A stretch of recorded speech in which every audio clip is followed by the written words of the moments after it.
Cool. Well, Alex, thanks for joining me. Of course. Thank you for having me. Yeah, thanks for making the drive over from Miami, and came a couple miles north, and you're like, oh, it's freezing out. It's really cold. And sorry for my geographic ignorance. I didn't know we're on the other coast of Florida until this morning. Really? No clue. I was like, oh, okay, we're going that way. That's funny. Yeah, I guess Miami is kind of like its own little it's its world. Own country almost. Yeah. Well, cool. So you're joining me. You're the CEO of the Registry of Aruba. Yeah. Tell me a little bit about the Registry of Aruba. Of course. What's it all about? Where to get started, and what do you guys provide? So we are an aircraft registry, and basically what we provide is aircraft registration services. For those that might not know what that is, I kind of explain it as the DMV for cars. Okay. So we're a private entity that partnered with the government of Aruba to kind of offer this service. Okay. So I'm not a representative of the Department of Aviation.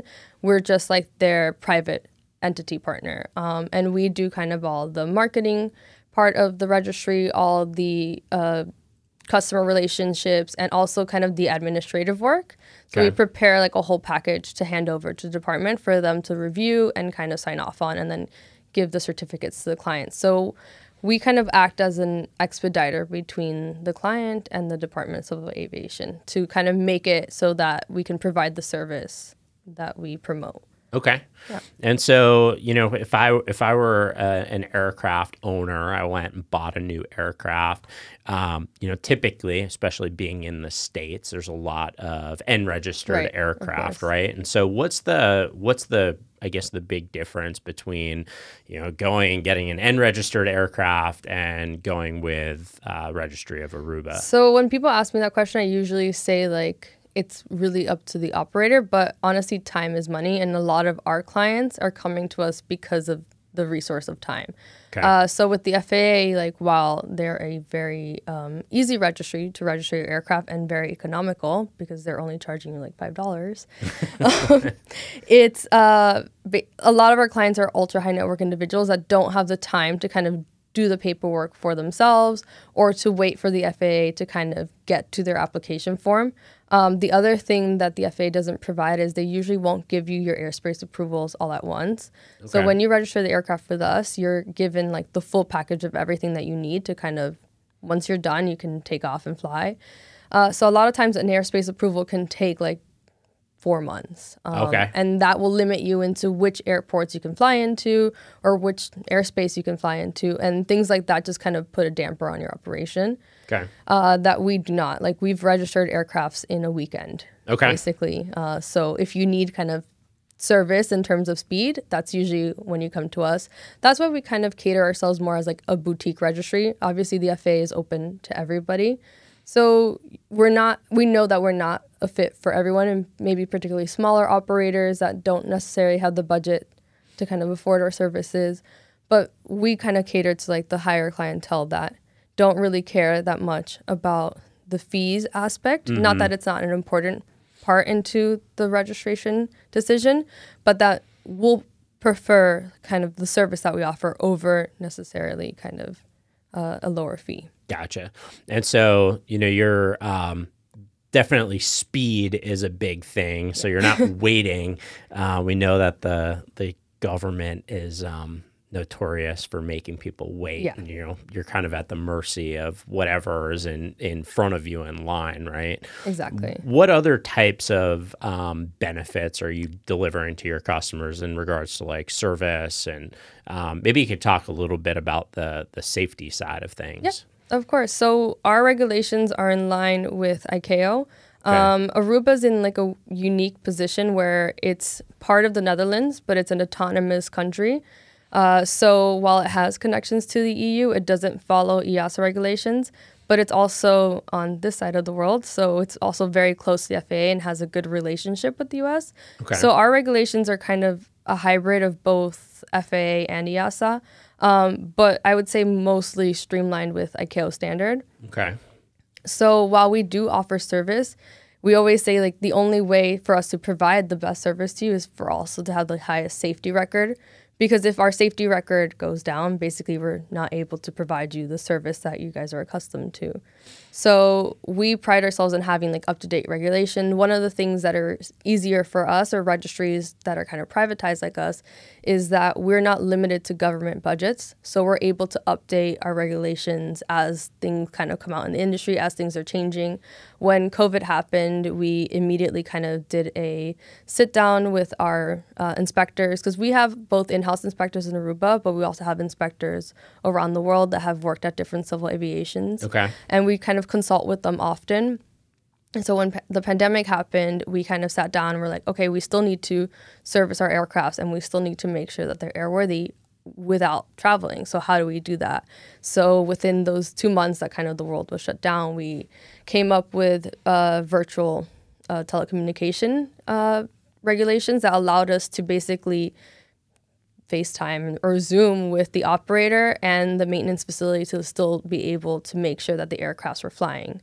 Okay. Because we had a lot of aircrafts that, even though might not necessarily had been carrying passengers, were doing like cargo, Yeah, and PPE supplies, stuff Sure. like that.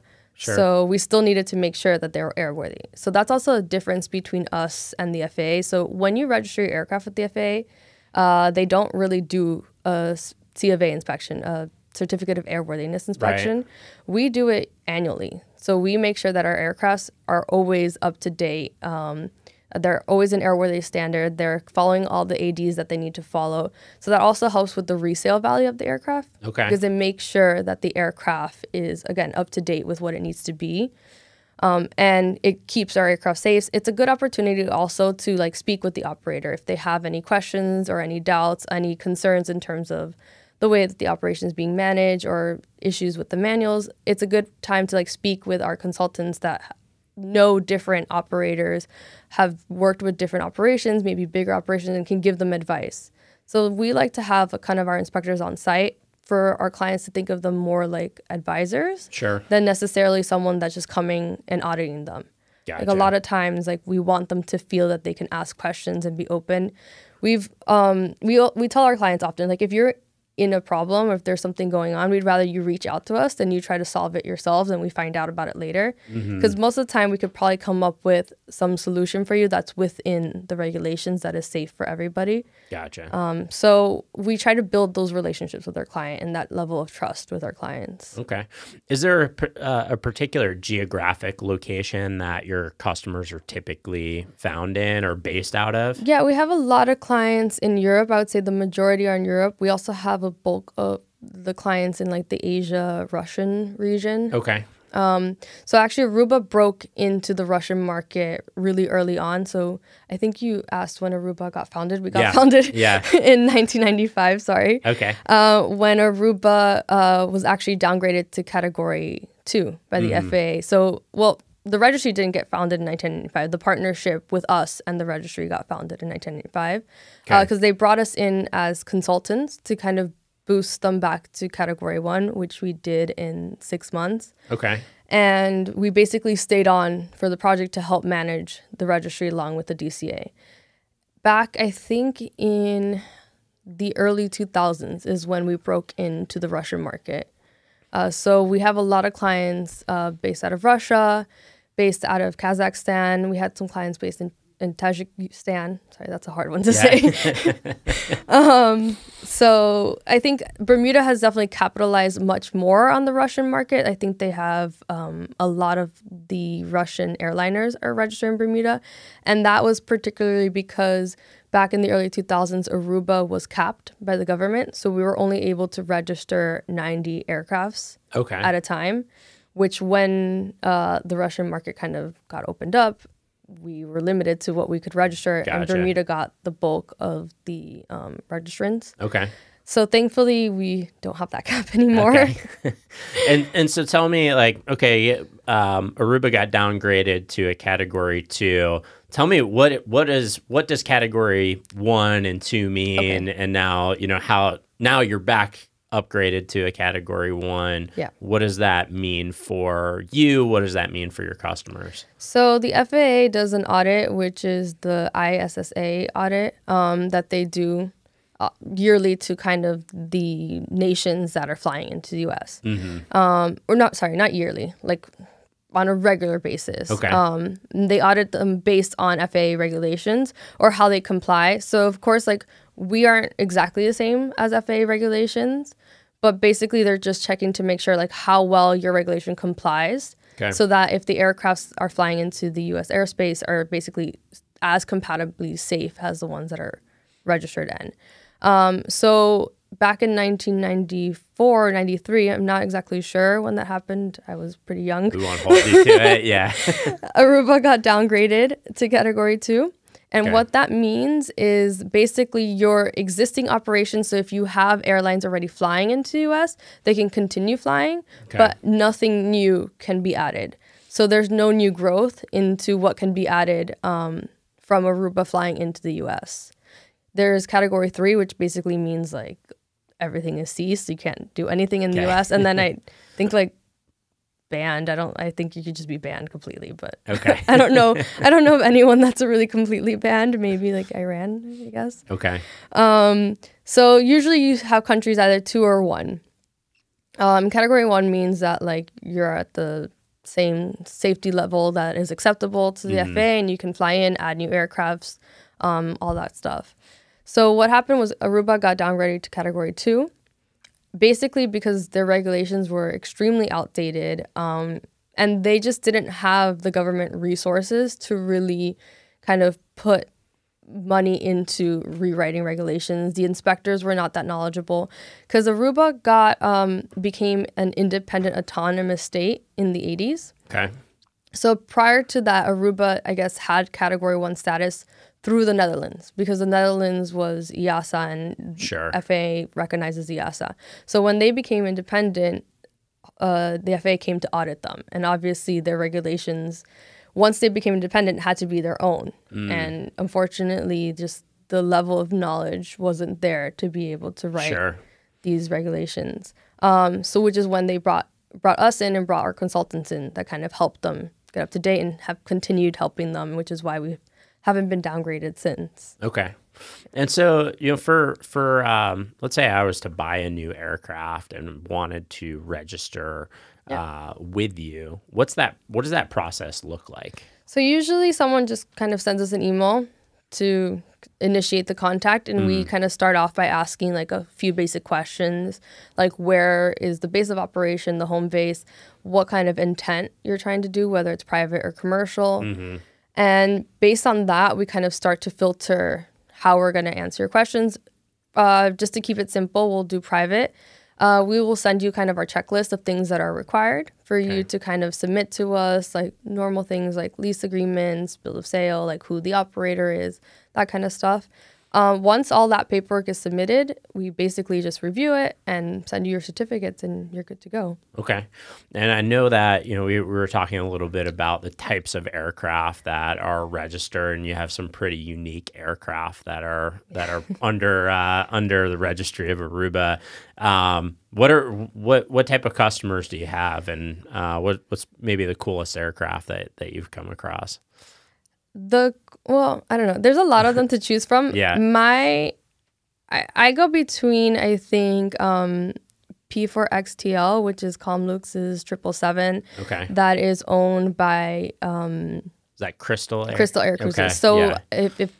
if you guys are familiar with Crystal Cruises, they basically took their model of like luxury cruise ships and did it in the sky. So they're competing with the Four Seasons aircraft that does like air tours. Okay.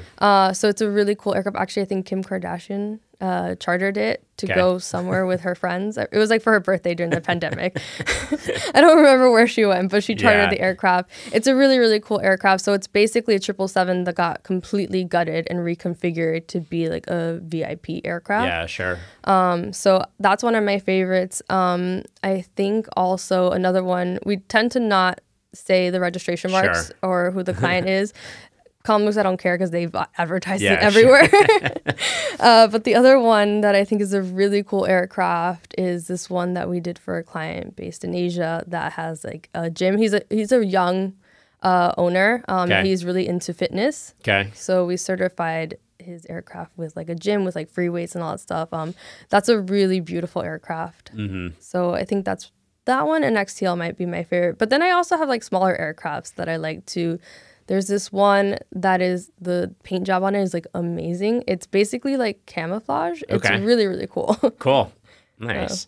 So just, backing up a little bit, you're now the CEO of the business.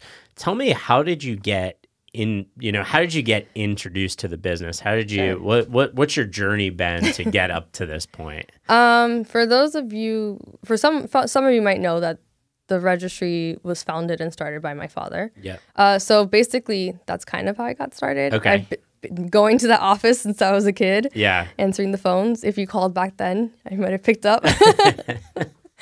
But I didn't actually start working until 2013. And it was kind of more of a favor, and I never really thought I would stay with the company. So in 2012, my father expanded the company and opened the San Marino Aircraft Registry.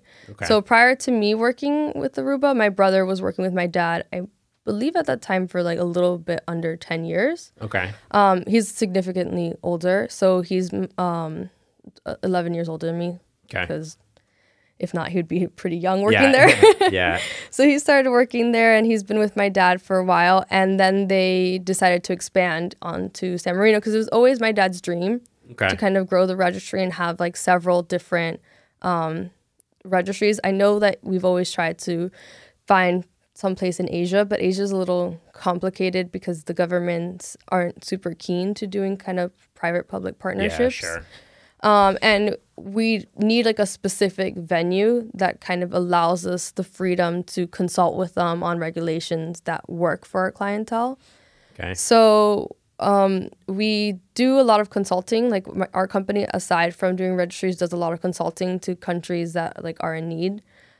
So we've always tried to look for something in Asia, but just didn't work out. So he started looking in Europe just because it's a counterpart to Aruba. Sure. And we've looked in places like Monaco. I think there's still some communication with Monaco.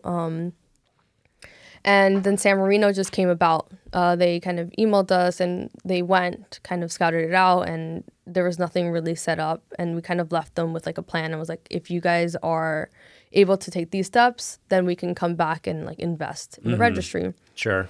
And they did, to I think all of our surprise. Okay. Actually, because they initially went, I think, back in 2008. And kind of left an outline for them of what it is that they needed to do for us to be able to go back in. And actually in 2012, right before my brother got married, they called my dad saying like, okay, we're ready for you guys to come. So my dad and brother spent their honeymoon, or his honeymoon, together in San Marino. And that's commitment. Huh? Yeah. Well, I always joke that I'm going to be having a baby, and my client's going to be like, oh, can you please get this aircraft completed? And we'll find a way. Yeah. Because that's the thing that we always tell our clients, that we're like 24/7. Like all of them, if not most of them, have like our personal cell phone numbers. Like I was saying before, like we really tried to build like relationships. We call our clients like our extended family, and like we do have really close relationships, not with every single one, sure, but with the majority. Like most of them are coming to my wedding next month. Okay. Things like that. So like and congratulations. Oh, thank you. So it's a different level of relationship that we have with our clients. So while it is commitment, I guess at the same time it's just kind of how we operate. And it's usually what we tell people when they come to work at the office, that like, while we don't require for you to be 24/7 working, it's just kind of the nature of our business is like these weird kind of crazy hours that you work just to kind of service all your clients. Especially being in Miami, it's really hard when you have clients in Asia. So when I was working a lot with our Asian clients, I would kind of do some of my work, kind of go home, eat dinner, and then like start again, like at 9 o'clock, so that I could kind of be available to them for a certain amount of hours. Sure. So I guess for us, it's just kind of like second nature. I don't know. Yeah. Well, and I had told you, I had worked in kind of a family business for about 12 years or so before, we made some changes last year, but, it was always different. And people think, oh, it's family, it must be easy, which wasn't the case for me, right? I think in a lot of cases we were held to a different standard. How has that been working, directly with your It can be father? hard. It can be really tricky, especially because we are very different personalities, and we are obviously different generations. So he's used to certain things that like I'm like, no, what are you talking about? Yeah. so it's also been a really big learning experience because I guess in my childhood he was always traveling and always just gone, and kind of understanding that aspect and being like, oh, okay, like I understand now why you have to do the things that you did. But also I think him seeing me not just as his daughter, but also as an employee, and like learning to trust each other. Sure. Because also I think naturally, like as a kid, you don't want to take your parents' advice sometimes, or you want to try things on your own. And sometimes, while I might not necessarily agree with things that he says, like I've learned to kind of maybe take a step back and listen and be like, okay, like you might have a point on certain things. So I think it's just been a big learning experience for both of us. It definitely wasn't easy and isn't easy a lot of the times, but it's been 9 years now, so I think we've kind of gotten into like a groove where we, for the most part, stay out of each other's way, and like he kind of trusts my decision making. I think a lot more now. Also, I think there was a big shift from when I started working and kind of didn't really take the job seriously, because like I said, it kind of was, I just did it as a favor to kind of fill in the gap for my brother, and really I got brought in as like marketing, because my background is in art and art management and kind of like PR marketing, so nothing to do with aviation. So I kind of just got brought in to kind of just like make an image for the registry. But as I was kind of like creating the image, I realized that it was very, very difficult to make an image for something that you had no idea about. Like I didn't know what we did, so I would be writing press releases and I'm like, does this make sense? Like, so as I kind of started learning, and just by being his daughter, I think was easy in the sense where like I would just be with him, like be allowed to be in the room and kind of learn things. I just got more interested in it, and I'm naturally very like I don't know what the right word is, but I guess I'm naturally very like a go-getter, very motivated. Like I don't like to sit still, which is probably why working from home is like death killing to me. So like naturally I was like, okay, I need to learn more. I want to do more. So I think when he started to see that change and see that like I actually was kind of more interested is when I think things shifted. But again, like it's not easy, and there's days where we definitely want to kill each other. But for the most part, I think that we've figured out like a good rhythm. And like I said, I think we both like I learn a lot from him and tend to listen to him, and also he kind of trusts my opinion a lot more now. So as you've been on this journey, you said you've been there for 8 or 9 years. 2013 so what would have been some of like would you say maybe the big obstacles that you've overcome during that time? One of the biggest obstacles I think is my age, and that's just with time. Obviously, when I started working there, I was 23. And being 23 and a female in aviation kind of sucks. No one really respects you at all. So I think that was one of the things that I had to overcome. Because definitely, like, for example, everyone calls me Alex. Like, my whole life, everyone's called me Alex. I have to sign my email signature as Alexandria, because people would assume I was a guy. And they would call in asking for Alex and be like, no, you're not the person I need to talk to. I'm like, but yeah, I am. So things like that, which I think obviously I've gotten older, so that has helped. And just being around, I think just people realizing that like I do know what I'm talking about. But that just comes again with time and being more like Yeah, I think that once you really start to understand the business, the industry, the clients, all of that, I think once you know what you're talking about, It makes things easier. then the respect comes, right? Exactly. I was in a similar type of position where I was, I think, 22 when I started going out and trying to sell, directors of maintenance on, hey, we're going to change the way that you've been doing things for the last 30 years, right? And so it took, it was definitely uncomfortable doing that at first. And you start talking with these people and you learn a lot more about what makes them tick, what's important to them. And with every trip that I went out on and every, meeting, I got more confident in that, and to the point where I was, maybe 25 or 26, and it really wasn't too much of a concern for me. But exactly, it's just about building that respect. Yeah. I think irrelevant of your gender, I think it's just, like you said, just the time and just like being in people's face and people getting to know you. Because a lot of, at least in my part of the business, a lot of it is relationship based and people wanting to do business with people that they know, that they feel comfortable with. Sure. So it was a little bit easy in terms of like getting a foot into the door because of my father and my brother. Yeah. But then at the same time, I definitely still had to like make a presence for myself. Like there's clients that now like call me and ask me for advice that back then would not even acknowledge that I existed. Yeah, sure.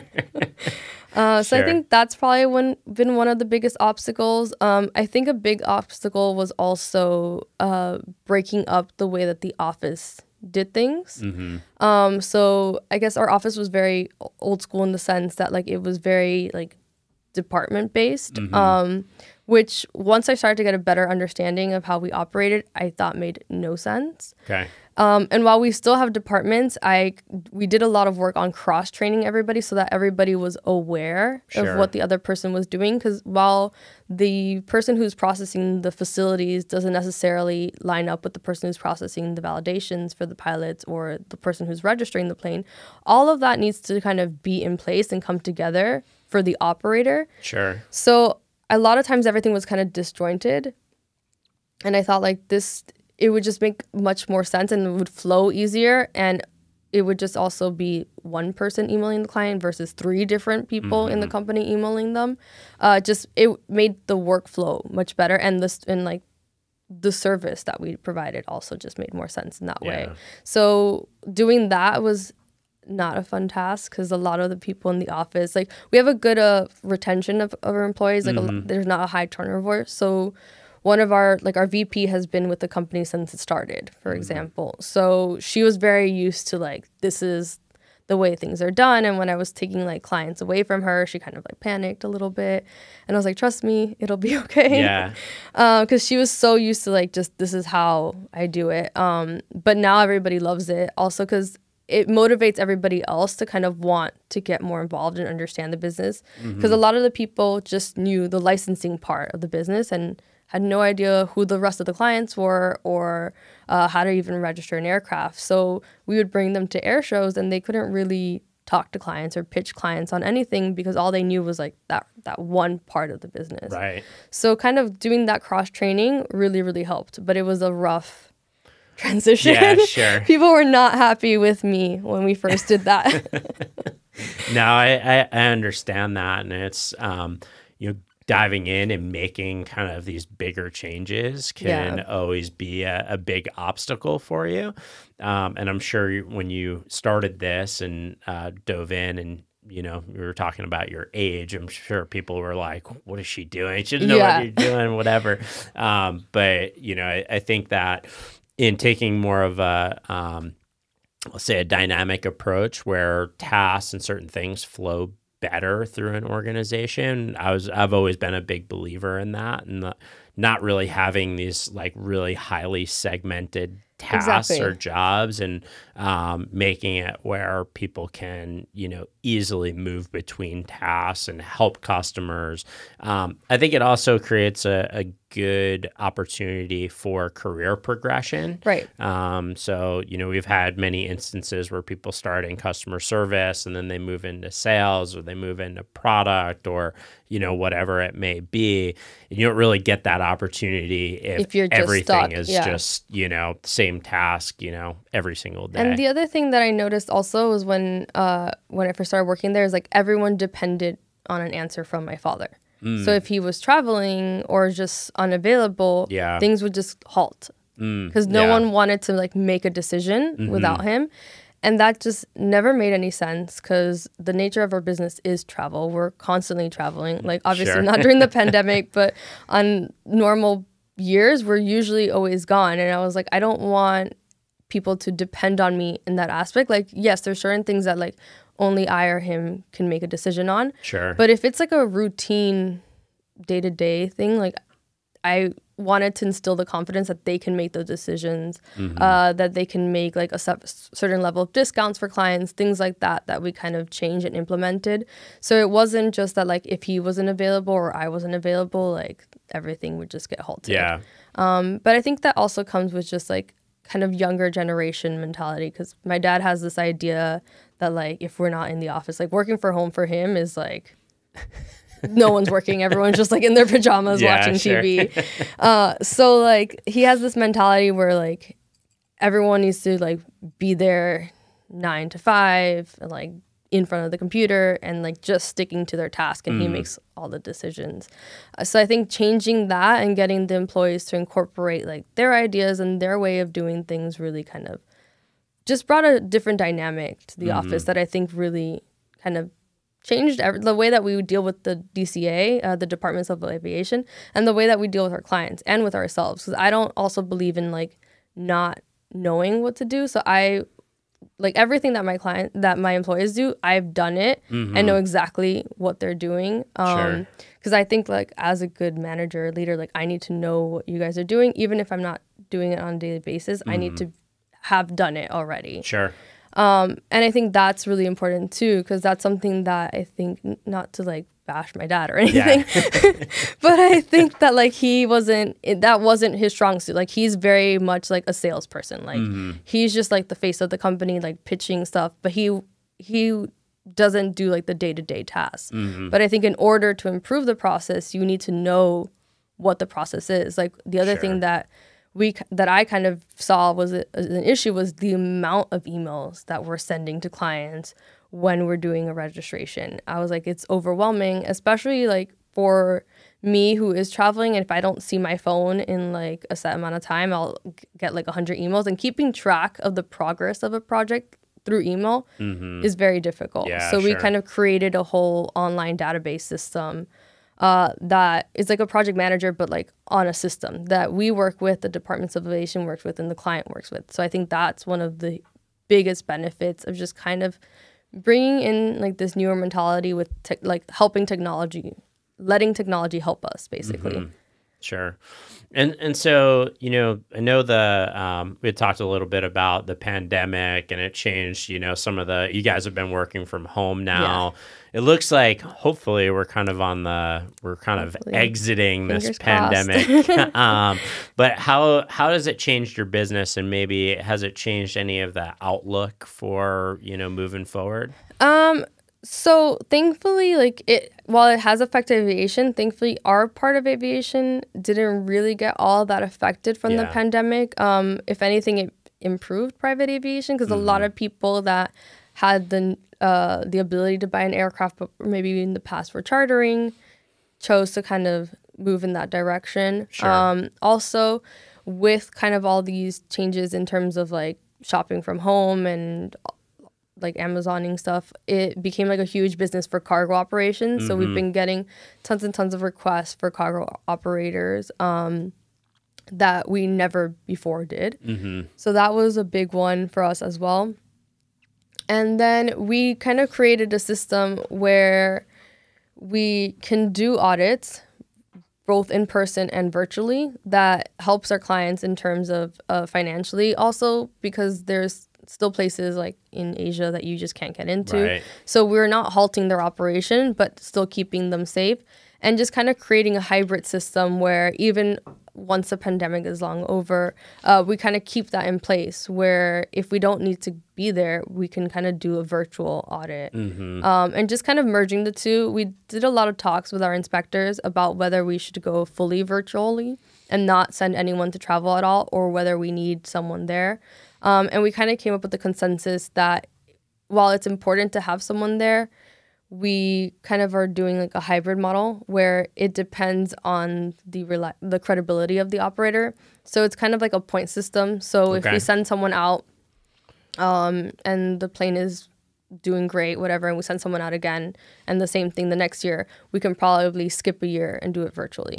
So it incentivizes the clients to, one, like keep the aircraft in a good condition. And also like it allows us an easy way for a win-win for both the client and us in terms of like the safety aspect of it, and the client gets to save money in terms of not having to send someone out to see the aircraft. So that was something that kind of probably would have never been a conversation that we had prior to the existence of the pandemic. We probably would have never gotten to that point. So I think it did facilitate us in kind of opening that aspect of the regulations and realizing, oh, there is a gap here and there's something that we can capitalize on through technology. Sure. Yeah. So, and I know, you know, obviously there's been a lot of changes in aviation around the pandemic. I know one of the other topics that a lot of people are talking about is around sustainability. And I know we had talked a little bit about, you know, what you guys are doing in regards to sustainability. So maybe you could talk a little bit about that. Yeah, of course. So we're making a quarterly newsletter about like kind of just talking about sustainability within the industry. Like I was mentioning to you earlier, I think a lot of people get stuck on sustainability and how to get started because they think that they need to take these huge steps and kind of get overwhelmed. And the point of the newsletter that we're creating is kind of highlighting like smaller changes that companies are making to show that like it's okay to like even just switch from plastic bottles to like reusable water bottles. Things like that like might seem like you're not making enough of an effort or not making a difference, but you are. If everyone takes enough small steps, it does end up making a difference in the grand scheme. So that's kind of the point of the newsletter. And also we felt like if we were going to be putting out this newsletter, we probably need to be making some steps of our own. So we're definitely making steps in the office to be more green. We eliminated water bottles, I think about 2 years ago, if I'm not mistaken. In the office. So we got everybody kind of a Swell water bottle and we're like, here you go. And we did an initiative this year where instead of sending our clients like physical Christmas cards, we gave them a digital version and actually gifted them a tree, which they can keep track of. It was in partnership with EcoMatcher. And basically they can track the life cycle of the tree, and it's kind of cool. We have like a forest. I think it's in Indonesia, I think. I'm not really, don't quote me on that. But we have a forest. I know that we do that. That's pretty cool. And so, yeah, I know, you know, like there's a lot of talk about electric aircraft and sustainable aviation fuel and things like that. And so I think for a lot of operators, they're saying, well, like, you know, what are we going to do? Get rid of our aircraft or something like that. But really, there's a lot of steps that could be taken before that can make an impact. Exactly. And that's kind of the point of this newsletter, is to show people that like you don't have to kind of have like the Tesla of aircraft. Yeah, sure. You can do other things that support in sustainability. And that was kind of what we wanted to do. Sure. And so looking at, you know, we're just kicking off 2022 here. What are some plans for this year, or maybe some other things that you guys are getting involved in? Yeah, well, I think the biggest plan is moving into our new office. Okay. And then I think just trying to get back to normal, trying to get back to traveling. We, prior to kind of the pandemic, we were working with the government of Malaysia to help them get upgraded again to Category 1 because they got downgraded. So probably getting back to those types of projects were like more regulatory consultancy projects. Also, we really want to try to visit our clients because we feel like we haven't seen them in a while. Sure. So maybe doing some kind of more in-person meetings with them and just kind of catching up with them. We are going to be very busy with a lot of new aircraft commercial operators that are coming onto the registry. So I think we have a couple meetings right now in January and February about 2 new operators that are passenger cargo kind of mix. So we have a couple things in the works. Cool. I know you had mentioned that you guys are also doing a scholarship for Embry-Riddle. Tell me about that. We partnered with Embry-Riddle last year kind of as an initiative of when I became CEO. That's kind of what I wanted to give back to the community. So it's something that I had been thinking about for a while, but it never seemed like the right time to kind of initiate it. And so when we did it finally announce that I was going to be the CEO, I thought it was a good opportunity to, like I said, to kind of give back to the community that I just always felt that was very welcoming to me, which might not always be the case for all women in the industry. So we wanted to support kind of the younger generation of women kind of branching into the aviation industry.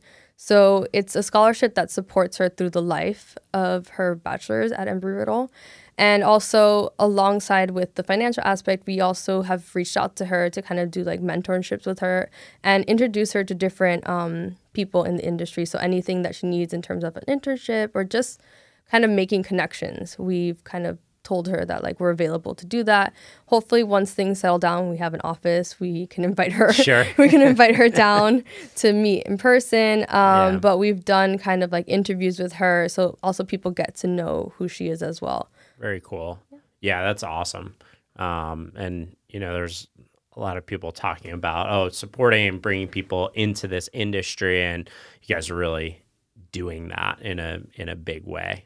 Yeah, I think it's really important to kind of explain all the different types of jobs within this industry. Because I think a lot of people think aviation, they think like pilot or flight attendant or mechanic, but they don't really kind of see what else there could be. And there's so many different things that you can do. And like I said, you don't necessarily have to have an aviation background because I definitely don't. So there's just a lot of different things that you can kind of break into that I think people don't realize exist. And giving people that opportunity, because I don't know if everybody remembers, but prior to pandemic, there was a huge pilot shortage and the industry was very, very worried about what was going to happen. I guess the pandemic kind of helped out in that aspect. I think temporarily. So I think why not tap into a whole segment of people that you haven't really reached out to?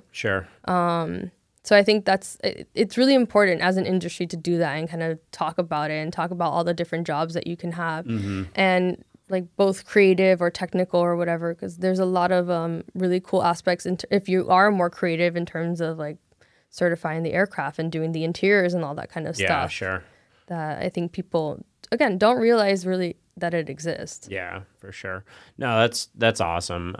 You know, we've been talking with a lot of different people about these types of initiatives and getting involved in, you know, even down through high schools and colleges and reaching out to people that are in other industries to get them involved. So I think that there's a lot of good stuff that's going on there. And I think that today there's more opportunity for exposure to the industry through, you know, social media and YouTube, and it's easier, you know, than ever to get noise out. Yeah, exactly. And so it's cool to see what you're doing for that. We try, like obviously we're a smaller company in regards to aviation, but we try to do like our part and really make an effort. We also have teamed up with like Inspire Hong Kong, where it's like different industries that come into kind of elementary or high schools, and they talk to young kids about what they do in the industry.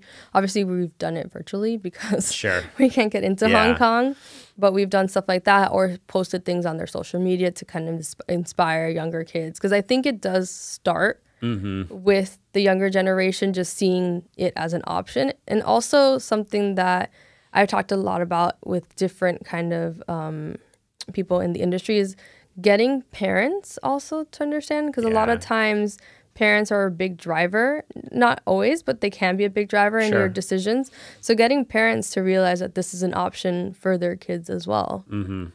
Yeah, for sure. Well, cool. Thank you for making the drive over. It was good to meet you in person, and it's cool to see your journey and and what you're doing. So I appreciate you coming over.